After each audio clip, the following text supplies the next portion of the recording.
Bangladesh Windies যে সিরিজটা চলছে ভাগ্যিস সেটার কমেন্ট্রি প্যানেলে নেই ইয়ান বিশপ, কিংবা বাংলাদেশ দলের বোলিং কোচ এখন আর নেই কোর্টনি ওয়ালশ। এই দুটো নাম কেন বলা হলো? এই যে কোর্টনি ওয়ালশ এবং ইয়ান বিশপ, তারা ক্যারিবিয়ান যে পেস সাম্রাজ্য এবং এভার বেস্ট পেস বোলারদের যদি বের করা হয় সেখানে এই দুটো নাম জলজল করবে। এর আগে তো আরও বেশি উজ্জ্বল ছিলেন আরও অনেকে, তার মধ্যে যেমন পেস চতুষ্টয় ছিল যারা 70 এবং 80-র দশক প্রতিপক্ষের কাঁপন ধরিয়েছেন ব্যাটারদের।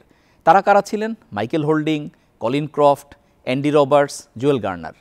ফলে এই যে বিশেষত্ব একটা ওয়েস্ট ইন্ডিয়ান ক্রিকেটের, সেই বিশেষত্ব কি তবে আজ হারাতে বসলো? কেন এই কথাটা বলা হচ্ছে? যে বাংলাদেশের সঙ্গে দ্বিতীয় যে ওয়ানডেটা হয়েছে সেখানে 50 ওভারের পুরোটা স্পিনাররা বল করেছে। মানে এই যে লোকগুলোর নাম আমরা বললাম তারা সবাই নিশ্চয়ই ভয়ঙ্করভাবে লজ্জায় পড়ে যাবেন। এখন এখানে বাংলাদেশের দায় অনেকই আছে, কারণ যেহেতু উইকেটের ডিমান্ড এটা ছিল, কিন্তু তারপরও ভাবা যায় যে ওয়েস্ট ইন্ডিজ একটা ওয়ানডে ম্যাচের পুরোটা স্পিনার দিয়ে বল করাচ্ছে। এসব প্রেক্ষাপট নিয়ে কথা বলবো। সবাইকে স্বাগত জানাচ্ছি লেটস প্লেতে। আপনাদের সঙ্গে আছি আমি রাকিবুল হাসান। বান্ডেল থাকলে প্রতি সেনমানিতে টাকা বাঁচবে। বিকাশ সেনমানি বান্ডেল কিনে জিতুন প্রতি লেনদেনে। আবারও সেই ঘুরে ফিরে কালোমাটির উইকেট, কারণ কালোমাটির উইকেট বলেই তো ওয়েস্ট ইন্ডিজ এরকম একটা কাজ করলো, এবং তারা যে সেটা করে সাকসেসফুল সে কি আর বলতে। কারণ যে ম্যাচটার কথা আমরা বলছি, যেখানে 50 ওভার স্পিনাররা করেছে ওয়েস্ট ইন্ডিজের, সেই ম্যাচটা কিন্তু টাই হয়েছে, এবং সেই টাই ম্যাচের পরে সুপার ওভারে গিয়ে বাংলাদেশ কিন্তু মুস্তাফিজের হাতেই বল দিয়েছিল, কিন্তু আকিল হোসেন স্পিনারকেই দেয়া লেগেছে বা দিয়েছে ওয়েস্ট ইন্ডিজ, এবং শেষ পর্যন্ত বাজিমাত ওয়েস্ট ইন্ডিজের। সুপার ওভারে তারা জিতে গেল, সিরিজ এখন 1-1 সমতা। একদিন পর মানে আগামীকাল মানে সিরিজ নির্ধারণী যে তৃতীয় ম্যাচ, সেটা এখন বাংলাদেশের জন্য বরং অনেক বেশি চাপের। একটু হলো স্বস্তিতে ওয়েস্ট ইন্ডিজ, কারণ তারা সিরিজে ফিরতে পেরেছে। আর ম্যাচের দিকে যদি তাকান, ম্যাচটা আসলে বাংলাদেশ যখন 213 রান করলো উইকেট বিবেচনায়, সেটা যথেষ্ট রান। কারণ আগের ম্যাচে আপনি মনে করে দেখেন এর চেয়ে কম রান করেও বাংলাদেশ 74 রানে জিতেছিল, বড় জয় ছিল। ফলে কালকে একটু স্বস্তিতে ছিল বাংলাদেশ। তারপরও সেই স্বস্তিটা আস্তে আস্তে অস্বস্তির দিকে নিয়ে গেলেন সেই হোপ, ওয়েস্ট ইন্ডিজের অধিনায়ক, এবং তিনি ঠিকই উইকেটে পড়ে থাকলেন।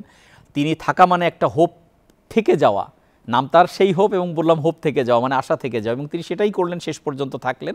এবং তারপর বাংলাদেশ যে ম্যাচটা টাই করলো সেখানে কিন্তু বাংলাদেশের জেতার কথা। শেষ ওভারে যখন 5 রান দরকার তখন কিন্তু ওয়েস্ট ইন্ডিজে গিয়েছিল, কিন্তু সাইফ হাসান, যিনি কিন্তু রেগুলার বোলার নন, কিন্তু অবিশ্বাস্য একটা ওভার করেছিলেন, এবং যার শেষ বলে 3 রান দরকার ছিল, সেখানে ক্যাচও উঠেছিল, সেই ক্যাচটা রাখাও উচিত ছিল নুরুল হাসান সোহানের, কিন্তু সেই ক্যাচটা ড্রপ হলো, এবং ড্রপ হওয়ার পরে মানে মাঝখানে 2টো রান হয়ে গেছে, টাই হয়ে গেছে ম্যাচ। এবং সেই টাইয়ের পরে বাংলাদেশ মুস্তাফিজকে দিয়ে বল করালো, 10 রান নিল প্রতিপক্ষ, এবং তারপর আকিল হোসেন যে কাজটা করলো। এবং সেখানেও খুব ইন্টারেস্টিং একটা ব্যাপার যে আকিল হোসেন তিনি প্রথম বলে মানে 1 বলে 5 রান দিয়েছিলেন, কারণ হোয়াইট ছিল, নো বল ছিল, মানে একটা বিশ্রী অবস্থা ছিল। তার মানে 1 বলে যদি 5 রান হয়ে যায় তখন 11 রানের টার্গেট আর কয় রান বাকি থাকে? 5 বলে 6 রান বাকি থাকে। সেই জায়গা থেকেও বাংলাদেশ তালগোল পাকিয়ে ফেললো। এখন তালগোল যে পাকিয়ে ফেললো তার একটা বড় কারণ হচ্ছে বাংলাদেশ সেই আমরা মান্ধাতার আমল যে বলি, মান্ধাতার আমলের একটা ফিলোসফি নিয়ে ক্রিকেটটা যে এখনও খেলে তার একটা প্রমাণ। সুপার ওভারে কি প্রথম 3 ব্যাটারকেই নামতে হবে? বিষয়টা তো এমন না। বাংলাদেশ একটা সুপার ওভারে শান্তকে ব্যাট করাচ্ছে, এটা আসলে কি বিবেচনায় মানে আমার বোধগম্য হয় না, ইনফ্যাক্ট কেউই হয়তো বুঝবে না।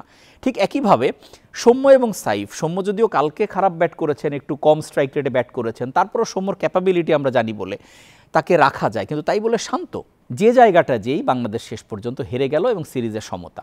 আবার যখন আমরা পুরনো জায়গায় যাব, যে ওয়েস্ট ইন্ডিজ কিন্তু শেষ পর্যন্ত কন্ডিশনের সঙ্গে খাপ খাইয়েই ফেললো।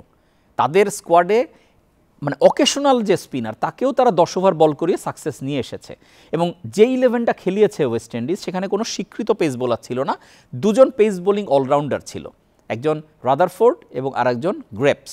তাদেরকে একটা ওভারও বল দেননি অধিনায়ক। ফলে তারা কিন্তু বাংলাদেশের যে চাহিদা, মানে বাংলাদেশ যেরকম উইকেটে খেলাচ্ছে, এই কন্ডিশনের যে ডিমান্ড, সেটা ফুলফিল করে তাদের অকেশনাল স্পিনারকেও মূল স্পিনার বানিয়ে তারা কিন্তু বাজিমাত্রা করেই ফেললো। এবং সিরিজ এখন যেহেতু 1-1 সমতা, ফলে টেনশনটা অবশ্যই স্বাগতিকদের। এবং একটা শর্ত তো আর পূরণ হওয়ার কোনো উপায় নেই, কারণ বাংলাদেশ 3-0 ব্যবধানে জিতলে র্যাঙ্কিংয়ে আবার উপরে ওঠার একটা সুযোগ ছিল, সেটা তো আর হচ্ছে না, কারণ সিরিজ 1-1 হয়ে গেছে। এখন তারপরেও যেটা দরকার সেটা হচ্ছে যে কোনোভাবে হোক সিরিজটা জেতা। এখন আমাকে শব্দটা বলতে হলো যে কোনোভাবে হোক। এই যে কোনোভাবেই বাংলাদেশ সিরিজটা জিততে চেয়েছিল, হোয়াইট ওয়াশ করতে চেয়েছিল। সেই কারণেই কিন্তু আমার বিবেচনায় বাজে উইকেট, যে যত ব্যাখ্যাই দিক না কেন, যে দুটো ম্যাচে আমরা যে উইকেট দেখেছি এগুলো বাজে উইকেট। এই উইকেটে খেলে মানে লম্বা সময় মানে ইন এ লং রান কোনো বেনিফিট আসে না। সাময়িক সাফল্য আসতে পারে, কিন্তু সেই সাময়িক সাফল্যটাও তো আসলো না। একটা জেতা হলো, একটা হারা হলো। এখন যদি বাংলাদেশ সিরিজ মানে হেরে বসে, কিংবা ধরেন জিতলেও কষ্ট করে, যেটাই হোক না কেন, একটা প্রশ্ন তো আসবেই, তাহলে এই কালো মাটির উইকেটের কি দরকার ছিল?